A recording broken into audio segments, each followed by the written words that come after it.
Howdy, Possum Patty and the Soggy Bottom Bunch here, getting buried beneath more and more scraps every day. But that's okay. It is no stress November. I've got my hot tea right here. And yeah, I'm just going to let things pile up again on the table until I finish this journal. I am just playing in this journal, cosmically smashing everything in there.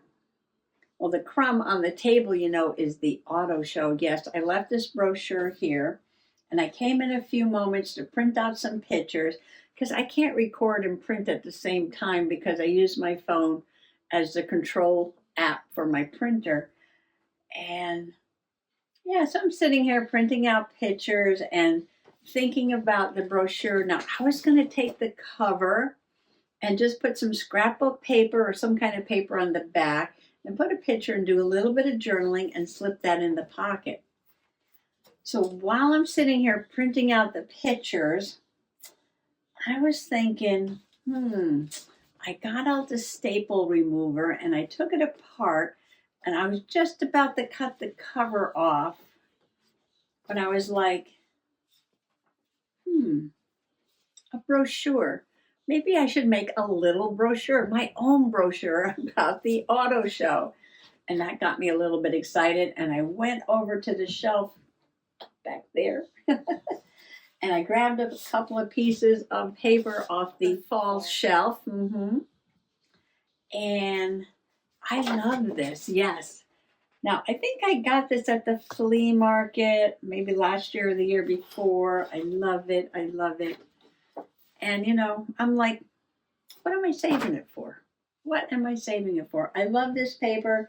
I grabbed it. I'm going to put it in my journal. Yeah. If you've got any beautiful paper hanging around that you've been saving for just the right moment to put into your scrapbook, my advice is put it in there. What are you waiting for? What are you waiting for? It's beautiful. Use it. I love it. Well, I got that one. And then the other one is a little bit plainer because I want to write on this one. And I'm thinking, since this is white on the back, that I would cover the inside of the brochure with this paper. And then use this paper, fold it, and make it like the signature. And put some pictures and journaling on this paper. Doesn't really match, but it kind of goes. And yeah, so I got that picture of I think it's a Toyota. Oh, it's a Kia. The Kia that I like from that brochure. If you remember yesterday's video, yes. So I did all that while my pictures were printing out. I've got my pictures. I've got my idea. Yes, I've got my idea here. So I'm going to work on this. And I think that's all I have to do for this page, right? Yeah, so come on along. That is so good when it's hot. Just regular decaf tea. I had a couple of ideas here. At first, I thought I would glue this to here and then, use some embroidery floss and just do a little pamphlet stitch to put the signature in. And then I was thinking about my sewing machine. I was like, what if I just go around the edge with this paper here and go down the middle? What do you think? Or should I do it by hand? I could stitch by hand all the way around and then put this in. I need to fold this. I need to fold this, yes.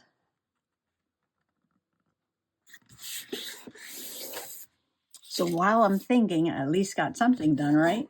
Folded paper. Oh, I should probably fold this one too.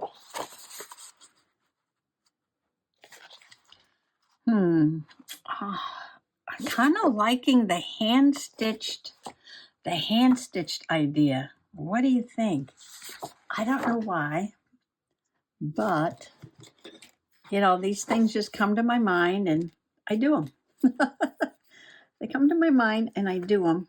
But I'm going to take a little bit of this permanent bond, extra strength Elmer's craft glue and put that in the middle like that.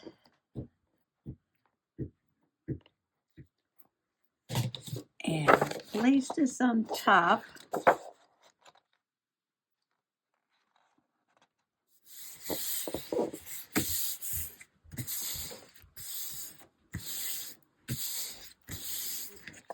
So from the outside, it's going to look like the regular auto show brochure, except then you notice a little bit of hand stitching all around.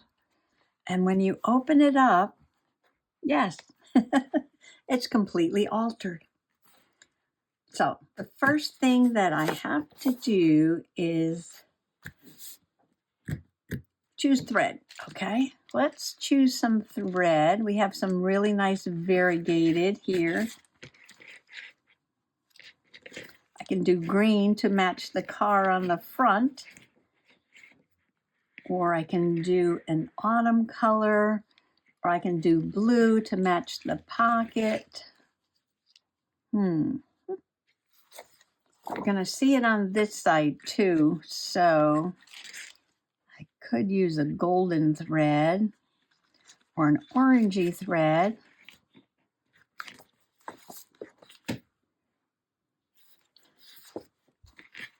I almost want to match the, oh, I could use something like this, maybe neutral. I was going to say, I almost want to match the inside and not the outside. Right? Let's see. Yeah, I think I'm going to go with this one. Can I get all the way around with one thread? I make it a long one. Probably going to get all tangled up, but we'll see. There's my needle and my needle threader, which is bent, but I'll get it in there. There we go. Okay. Now, where do I want to start? Oh, maybe I should start right in the middle. Do I want to do the inside or the outside? Maybe the inside. Do I want to make a knot on the end? Maybe I can do a little back stitch. Oh, I'm thinking about leaving a dangle. Or maybe I should do it on the outside. I'm thinking about leaving a dangle and finding a little charm or something to put on there. Or a little button or something. Okay, I'm going to go, not like that. Now I'm going to eyeball this whole thing so that it's going to be a little wonky, but that's the look I'm going for. And I'm going to come up here, trying to get it in the center there. And went in the hole I came out of before, like that. Okay, now, all I'm going to do is freestyle. No, I'm going to drink tea.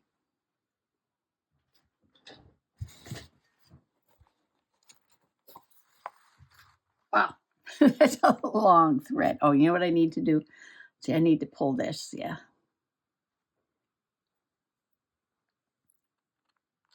Kind of big stitches maybe.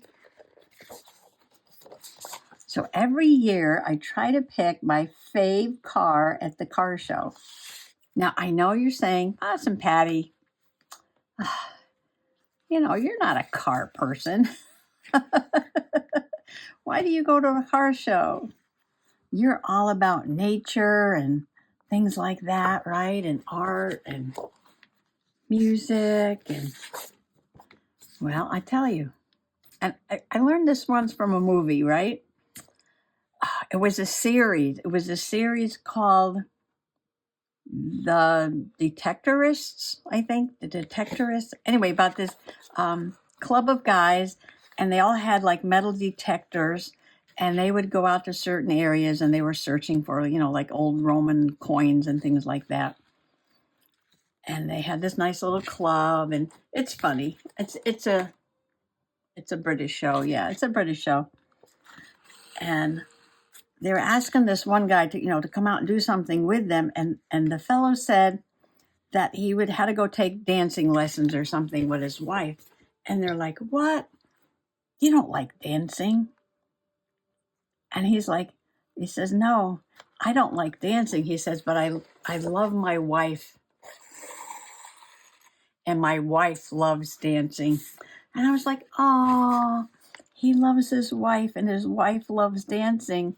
So he was going to skip what they were doing in the club and go dancing with his wife. And I thought that was the sweetest thing. So I'm like, well, yeah, I don't love cars. I find classic cars interesting because it reminds me of, back in the 50s and 60s. But Mr. Possum loves cars, and I love Mr. Possum. So I go to all the car shows with him, and he has a really good time.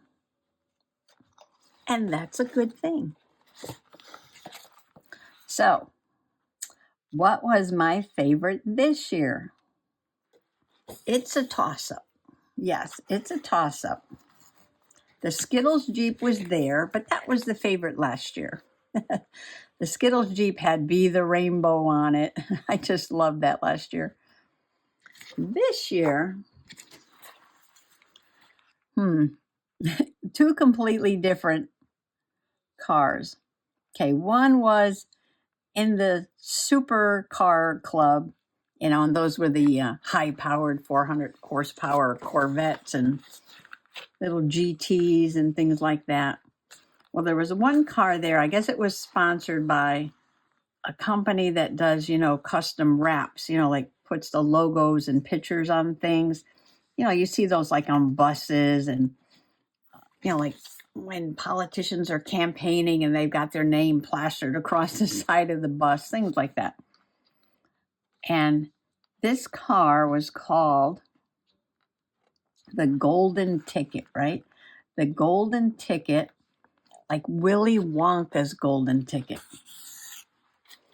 And the front of the car had like a chocolate bar or something, and then it was unwrapped, and inside was like the golden ticket, right?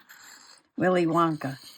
And which Willy Wonka do you like best? Do you like the old Willy Wonka? Or do you like the Johnny Depp Willy Wonka? Are you a Willy Wonka fan? Anyway, yeah. And the side of the car had like swirls of candy on it. And I'm like, oh, that's really cool. I love that. I love the front of the car. I love the side of the car. I love that candy. And then I got to the back of the car. And the back of the car had a character on it. And I'm like, well, that's really weird. They were using the taillights of the car for the character's eyes. And it was just a strange looking character. But no, I wasn't impressed with that character at all. I'm like, well, that almost ruined it for me. I'm like, I don't know. Let me find another car. Let me find another car. Let's see. So I looked around, and, well, there was the little red Fiat that I sat in to have my picture taken, and that was out by the Maseratis and the Alfa Romeos and those cars. And I was like, let me look around some more. I mean, I loved it. I loved that little red Fiat, but I don't know if that was my fave car in the show.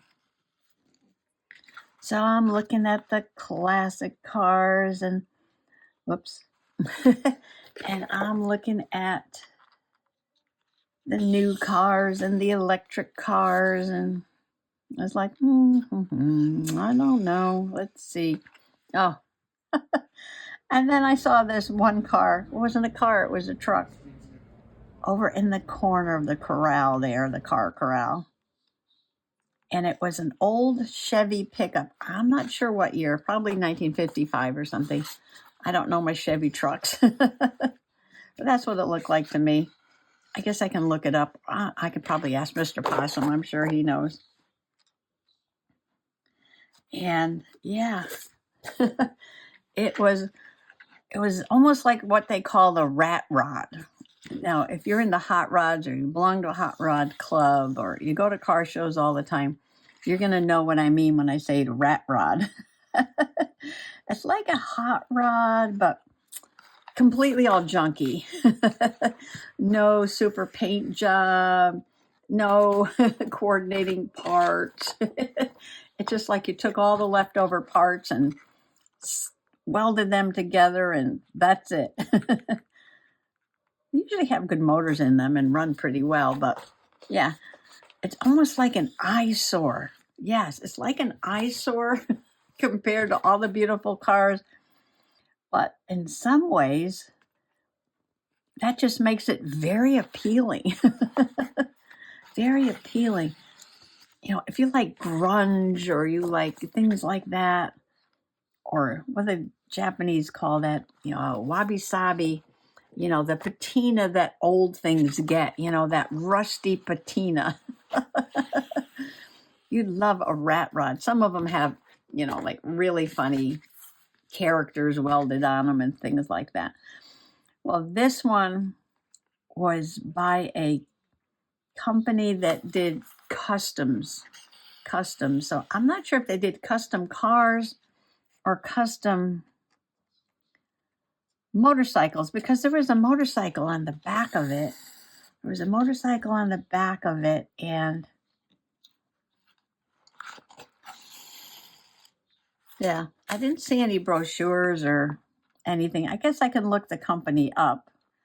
They have a strange name. You can see it on the side of the truck there. But I almost want to go with that truck. Yes. I almost want to go with that truck because it had the worst paint job or no paint job the thing I didn't like about it was, they kind of, took all the paint off, sanded it down so it was just like bare metal and it kind of shined that up. But in certain places, it looked like they spray painted a couple of colors, almost like they were trying to imitate, like they left a couple of layers of paint on the truck, like the original paint maybe. And I was like, no, that just looks like you put some spray paint there. It doesn't look like you left some layers of paint on at all. No, they didn't. No, that didn't have a good effect. I mean, it looked okay. I like the little pops of color, but I think it would have been a little bit more authentic if they had actually used like thick car paint and had it chipped and that kind of a thing, and then put 2 layers of paint and actually took 1 layer off. And but it looks like they just used some spray paint. So yeah, I'd take a point off for that. Yeah, I had to take a point off for that. But other than that, I kind of like that one. Yeah, I kind of like that one. Of course, I like old trucks. I had a 1949 pickup truck back in the day.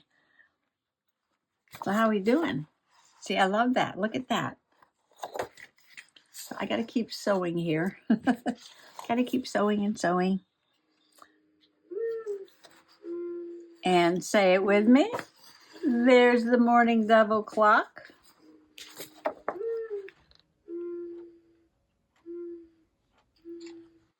Oh, that was really close to the edge. Come on, get away from the edge. Gee, I did good around. Look how far away from the edge I started there. And now I'm getting closer and closer and closer. No, don't get so close to the edge. Gotta come away from the edge. Okay, last hole. I'm gonna put it in there. And let's see. Like that. Wow, get all the way around. A little bit left.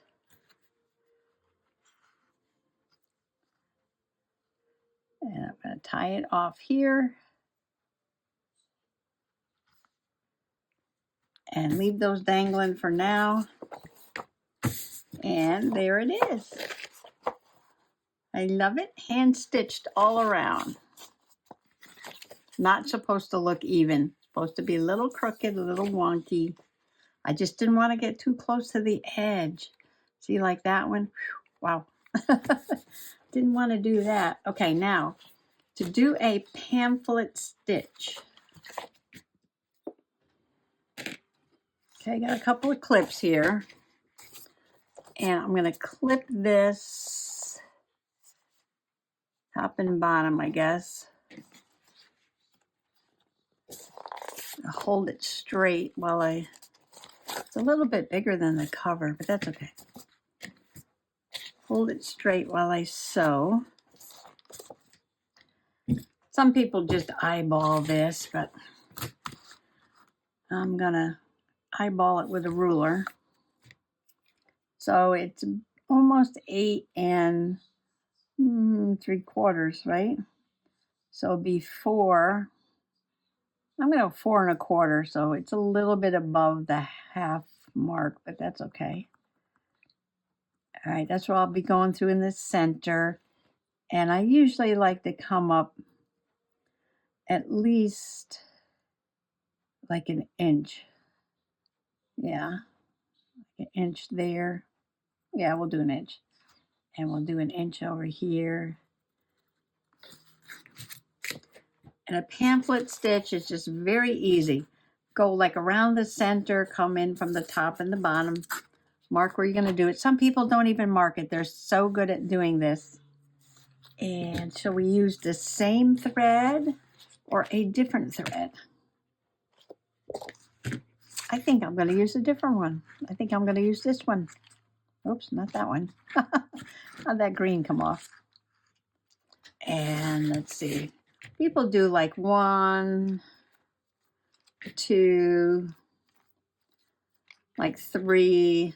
I go to like 4 because I leave it really long on the dangle part there, and gotta find some charms or something to put on it. Got my needle threader.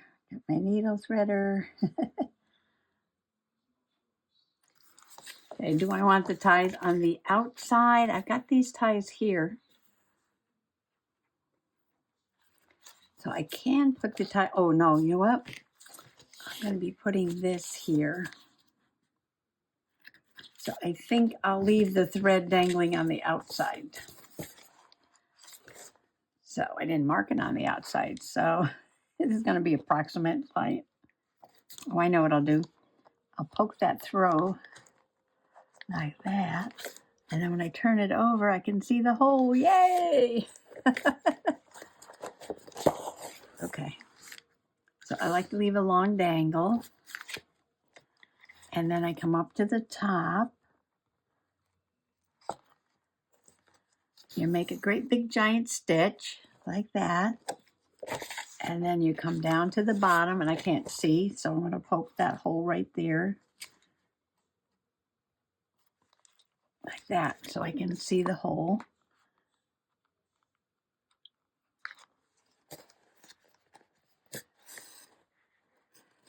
And now this is a big stitch, goes from the top to the bottom and in through the center in that same hole. But when you come out, you want to make sure that you're not sticking through any of these other threads there. So the beginning is here. You're going to pull this out on the other side like that. Okay, pull it a little tight. Take your needle off. Put it somewhere so you don't lose it. Pull that tight again. get a second person in here to hold that down so you can knot it. Let's see, I'm going to go over with the longer thread and tie it again. And 3 is the magic number, like that. And that's how easy it is to make a book. It's really not hard at all. 2 big stitches, and ta-da! Well, I am just having too much fun working on this brochure, yes. Look at this page. Fun checking out all the new cars. Mr. Possum liked a convertible, thought the trucks were too big, and seemed to like all the green cars. I like sitting in the little red Fiat 500. Isn't that fun? Well, if you think that's fun, wait till you see the center spread. Ta-da! I love the way this silly writing looks with this like polka dot background. Every year at the auto show, I like to pick out my fave car. Last year, it was the Skittles, be the Rainbow Jeep.